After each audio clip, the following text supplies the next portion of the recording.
I've been tearing things down to get to the crossover seals, and while I'm in here, I'm gonna go ahead and take this intake manifold off, and also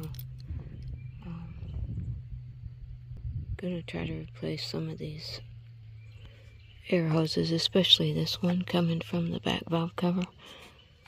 It goes down in here. So here's all the bolts here, and when you put this back in, it's got a certain sequence. You tighten the bolts, but I'm going to start loosening all these bolts. Okay, I've got the 10 bolts out. I'm going to remove this coolant return hose that goes to the reservoir, just to get it out of my way. I'm just going to remove it right here at the reservoir. Pull it out of the way. I'm going to need a new one of these. This plastic connector here was cracked, and I'll leave a link for that. About 10 years ago, the rubber part that goes down in here and connects to the intake leaked. That caused me some idling issues. So you'll be able to inspect that when you take this out. It was extremely hard to get to. I didn't take the intake out at that time, so I would highly recommend replacing this when you pull the intake out. Okay, as you can see, the intake is loose. Here's where it's breaking away from the crossover, and this part here is susceptible to going bad. It's already been replaced once on this car. I'm going to replace it this time too. Now I've already removed the vacuum lines and also the harness for the injectors. Again, that's in the crossover video. You may want to go look at that to get you to this point. This thing just tips to the right, so you can get that one piece out from under there, and then just slide it to the right here, and it'll come right out. And look at what I found. A mouse. Little mouse house. This car's been sitting for a couple months, and I hadn't had time to work on it, but boy, that is sure surprising. There you can see the starter, and I'll be doing a video on that too. I'll link that in the description. So I'll try to clean up around here, make sure none of this stuff gets down in there. And let's look at this intake here. So here you can see this tube here, which can go bad, and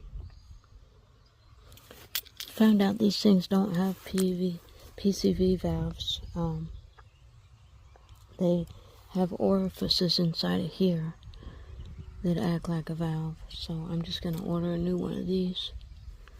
Let me take a look.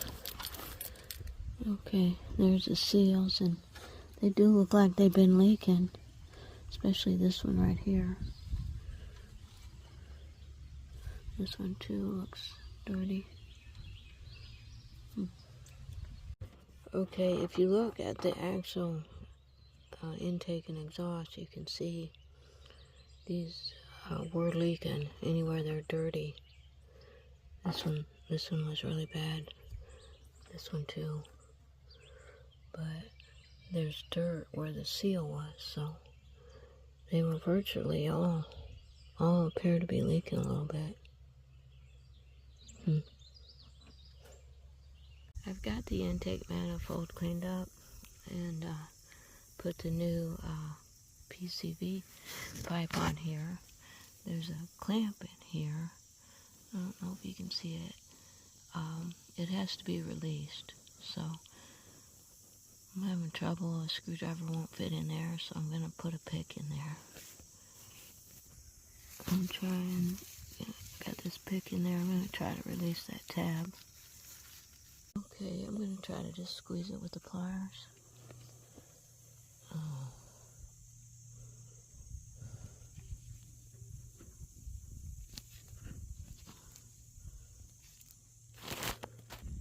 Okay, that did it.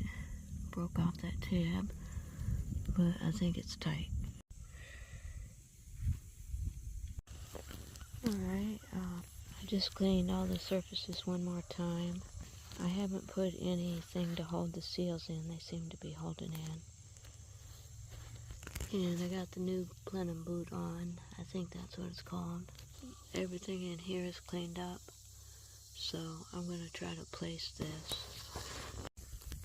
This plug here needs to be out so it can plug in here. I decided to go ahead and put it together. I had to use a zip tie because the clip broke on it.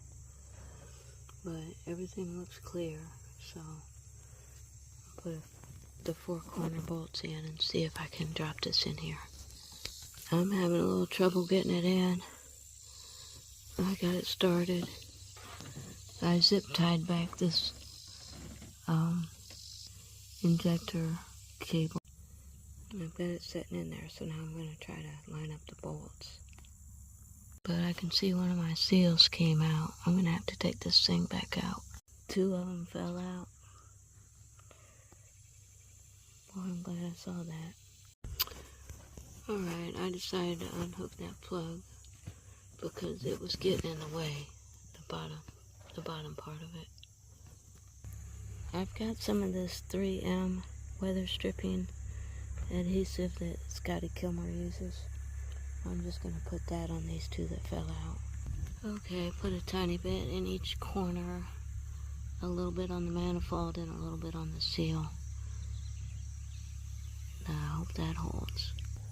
This is part of the problem here. This gets in the way of that rubber piece on the left side of the manifold.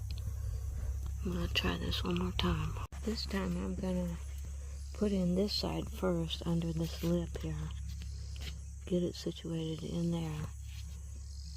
And that way it should pass on this notch over here. Okay, that seems to be working. I got it, had to push it forward to get it over something else back here.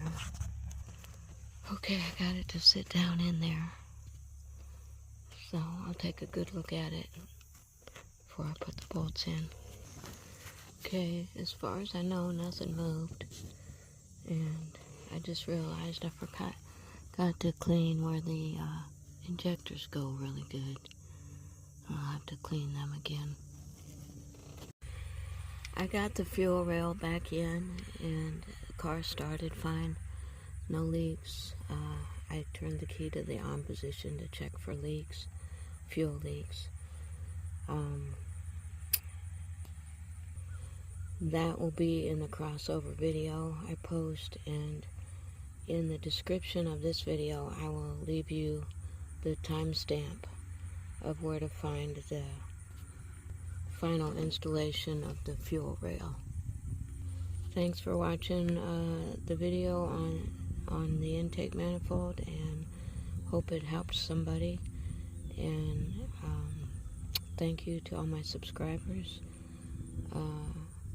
Click and subscribe. I'll be posting some more videos, and y'all have a great day.